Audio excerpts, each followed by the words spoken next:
just figured I'd start documenting my shit. Gonna hold me accountable for my shit, really.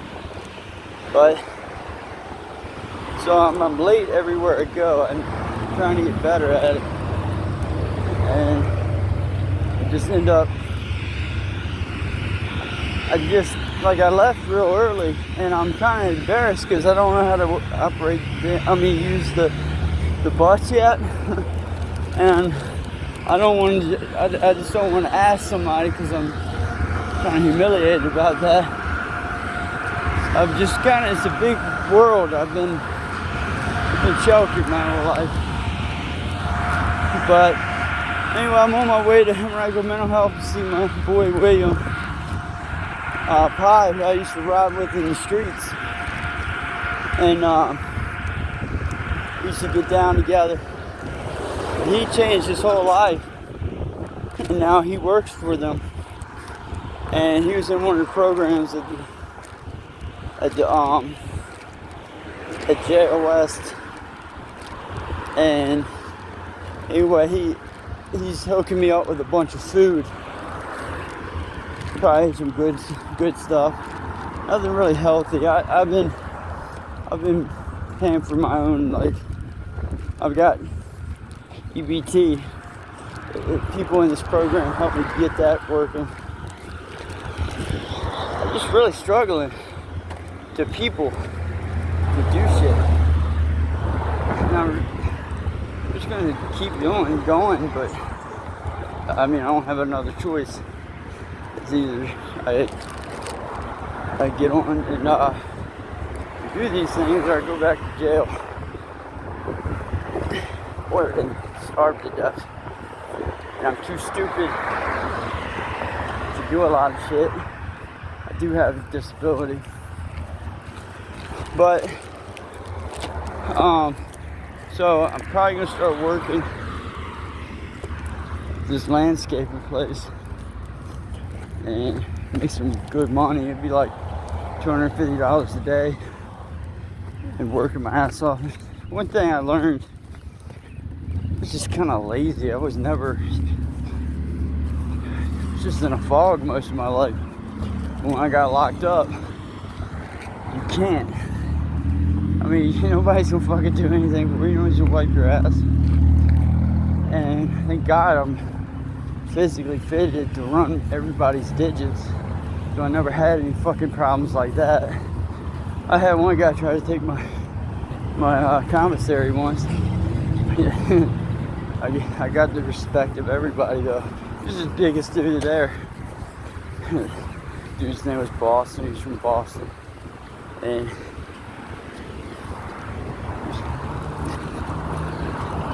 almost got hit. But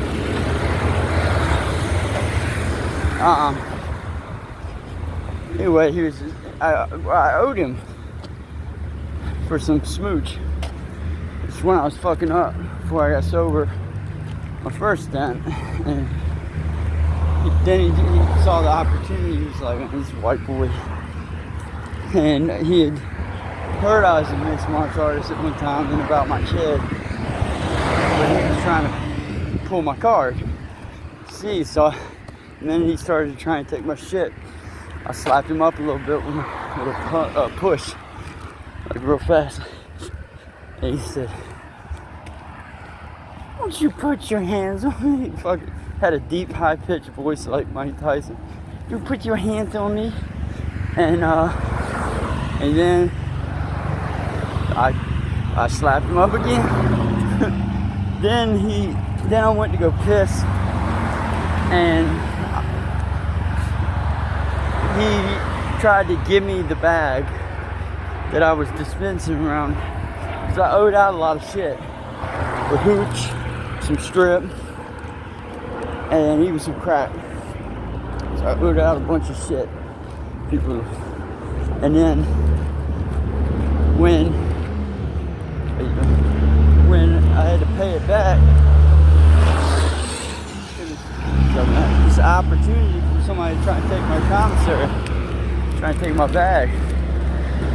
So I nipped it in the butt real quick, and but then afterwards, the whole pod respected me, and nobody fucked with me again. And saw him in the yard, and he would work out just like I did. We wouldn't run. We didn't like each other, and I never like shook his hand or anything. After I remember, I told him, if you go in that bathroom, you could be trapped in there with me. And then he wanted to tell everybody. He said, "Oh, I won't go in there, but I will." No, I didn't say that. I said, if you go in there, you're gonna be trapped in there. And he bitched out. But the story of that went from pod to pod and throughout the whole pod. And whenever anybody new would come in, they'd tell them the story. They'd start calling me other names like Joey Badass, Baby Hawk, and Loco Joe again, Psycho. And then I already had a name. I didn't know I had a name. It was Schizo Joe.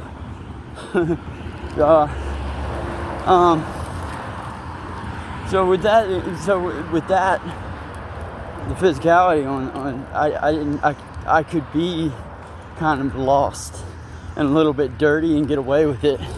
But man, people they'll jump your ass in there, man.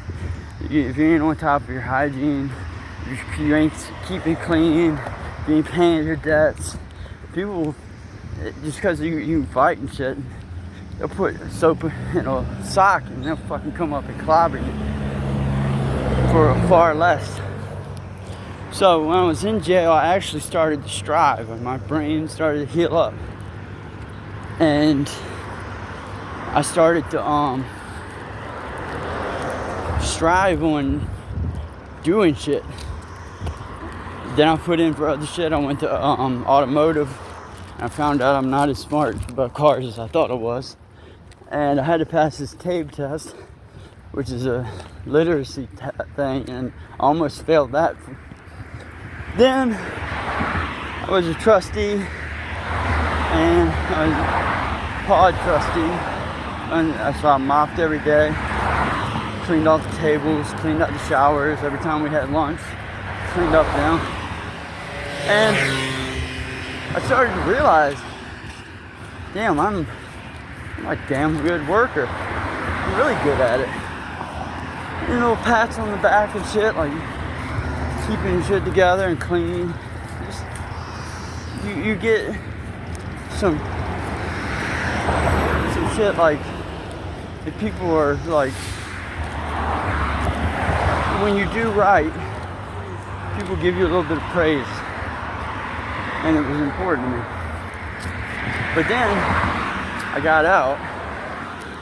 All that shit went away the first time. I got out, and I got out with the same day with a buddy of mine, and we got in some shit. And it was apparent I was hanging out with the wrong people. I don't really like crack, but I was smoking it because it was free. It was free until you start wanting more. But and then I started using meth again, and then I would speedball that shit with dope or pain pills. Never shot it off or anything. No needles, just the drip. And like people asking me about shit, and I'm walking by and I get to say no, and it's just like I was in predicaments with my drug use that I don't know how I didn't die, or get killed, or robbed. I would probably kill somebody. So my shit just came crumbling down. My first sin, I came out and I ain't learned nothing.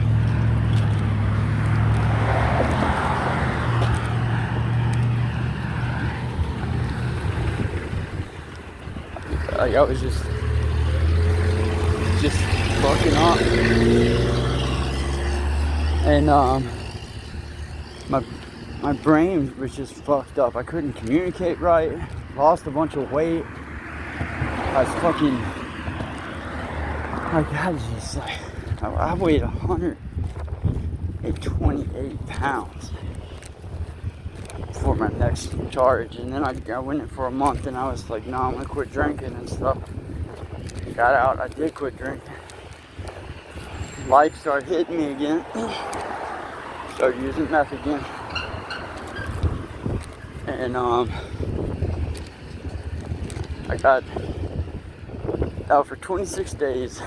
I ran into the cops 22 times in that 26 days. I got in a car accident with them, which they were trying to, what they thought was help me, but they were making it worse because I was thinking that they were out to get me. And mental health and drug use made me question reality. Topped it off. My baby mama when they're posting shit about all these people and these narcissists and shit. And I'm not a narcissist. I thought I might be. But I actually do care about people. I do love people. I'm pissed off at myself. I don't love myself very much right now. That's how I know I'm not a narcissist. I really fucking hate myself right now. I had a lot of good things in life. I just didn't do shit. But it's a big eventful morning though. But the next time I got arrested, I was trying to get out on bond, and of course they said no. Then they tried to do competency evaluation. I passed that. I saw a forensic psychologist. It was a lot of bullshit. But I asked the lady, I was like, I'm trying to stay away from drugs, and I can't do it in general population. And I had two violent charges to be housed in 8 building at East. I could go to the RISE program, but goddamn, that's not for me. So then they put me in 210. What's up, 210? That's everybody that was in there. It was the mental health pod, and it was saw a lot of shit. People throwing shit at each other in the day room. One dude taking his diaper off, taking a shit on the picnic table. Everybody was cool though. They just had their own little issues. I started working out again, and I realized, oh shit, I'm good at this working out again. I started striving on not having drugs around me, and I started getting, like, my brain started healing. Like the lady said, if I had brain damage from drugs, you know. So I started healing up. Hang on a minute. I'm here at Henrico Mental Health, so I guess I'll do another part of this.